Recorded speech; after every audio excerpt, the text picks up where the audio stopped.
Hello and welcome to Secrets of Organ Playing podcast. This is a show dedicated to helping you become a better organist. We're your hosts, Vidas And Usha Motuzaitė Pinkevičienė. We have over 25 years of experience of playing the organ.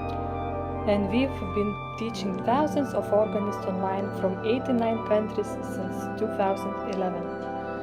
So now let's jump in and get started with the podcast for today. We hope you'll enjoy it. Hi guys, this is Vidas. And Usha. Let's start episode 600 of Secrets of Organ Playing podcast. This question was sent by Tim and he writes, Dear Vidas, are you able to help me please? I am currently learning the Dubois Toccata in G, number 3, and have previously downloaded your fingering and pedaling for the piece. I'm having trouble getting it up to the required speed and wondered if you had any tips to help with this or any other tips or practice ideas that might help. Thank you in anticipation, Tim.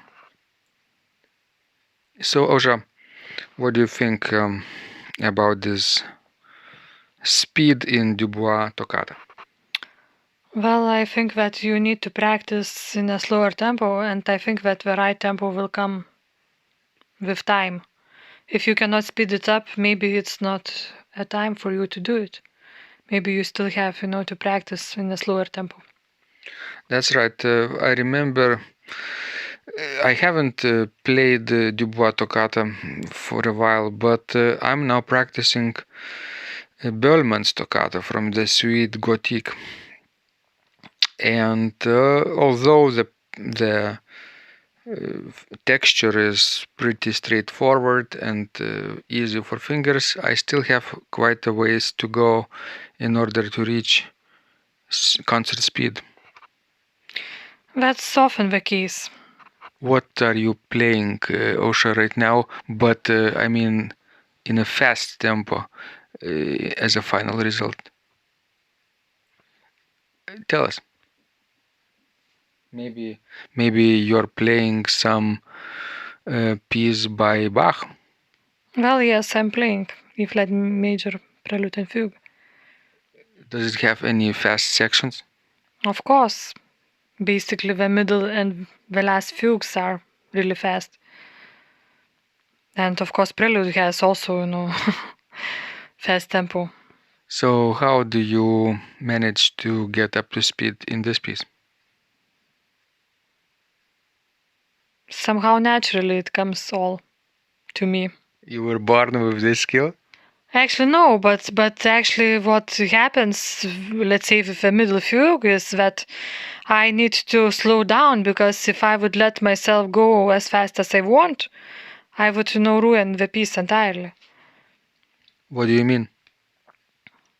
I mean that often what happens with musicians that we, speed up too much, and then things will get muddy. I think you're referring to the middle fugue as a lot of people play it at the tempo of the final fugue. But the character of the second fugue is different from the third fugue, isn't it? Well, the thing is why I think many people like to speed up in this particular fugue is because the opening fugue in the Stile Antico is sort of very serious in nature. You cannot, speed up very much in it. It really has the slow motion. But then the first fugue has pedals. In the middle fugue, there are no pedals. Bach didn't wrote it. So, and I think that's the effect of it, that people want to speed up. The second fugue has the character of the maybe courant. Would you agree? Yes, a sort of Spielfugue. But not a jig, as No, it it's is. not a jig. Jig is the third fugue. Yes, jig is the last fugue. Okay. Obviously, it's not the same rhythm as in the jig fugue, remember BWV 577, that everybody wants to play as fast as possible. So now you have to connect these two pieces with Dubois Toccata somehow. All of them are fast, right? Yes, we are fast, but when you play fast baroque piece, the rhythm helps, rhythmical structure and articulation helps a lot. Because if you will lean on the strong beat, then you shouldn't be speeding up. But of course, we are talking about how to build up a speed, so it's a little bit a different question. To me, the best technique that helps to achieve concert tempo has been and still is practice in short fragments, stopping at the smallest unit, let's say every quarter note at first. But don't you think that for some people it might not work, because you might not be able to play in a constant tempo and in the right rhythm? Maybe not at first, maybe in a few days you will get this right. But I think this method of yours takes patience. Everything worthwhile takes patience, Ausra, Well, I guess you are right. as usually. Yes, but anyway, I think that some, especially beginners, want to play too fast too soon. So I recommend stopping at the quarter note, then at every half note, then at every measure, every 2 measures, every 4 measures, every line, every 2 lines, every 4 lines, or maybe that's a page already, and then every 2 pages, every 4 pages, and I think you will be done by that time. What do you think? Well, I think it's worth trying.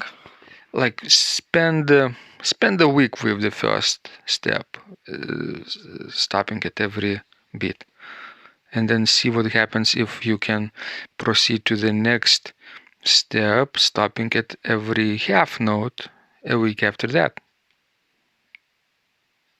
Okay. Right? Yes. So, guys, our advice is very practical. This is battle tested and very efficient. So apply in your practice and let us know how it goes. Yes, true. I think this is sort of,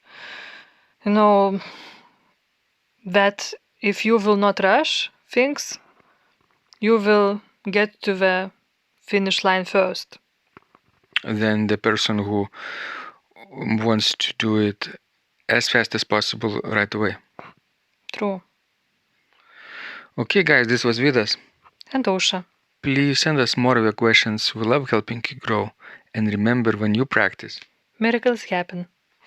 This podcast is supported by Total Organist, the most comprehensive organ training program online. It has hundreds of courses, coaching, and practice materials for every area of organ playing. Thousands of instructional videos and PDFs. You will not find more value anywhere else online. Total Organist helps you to master any piece, perfect your technique, develop your sight reading skills, and improvise or compose your own music, and much, much more. Sign up and begin your training today at organduo.lt and click on Total Organist. And of course, you will get the first month free too. You can cancel anytime. If you like our organ music, you can also support us on Patreon and get free CDs. Find out more at patreon.com/secrets of organ playing.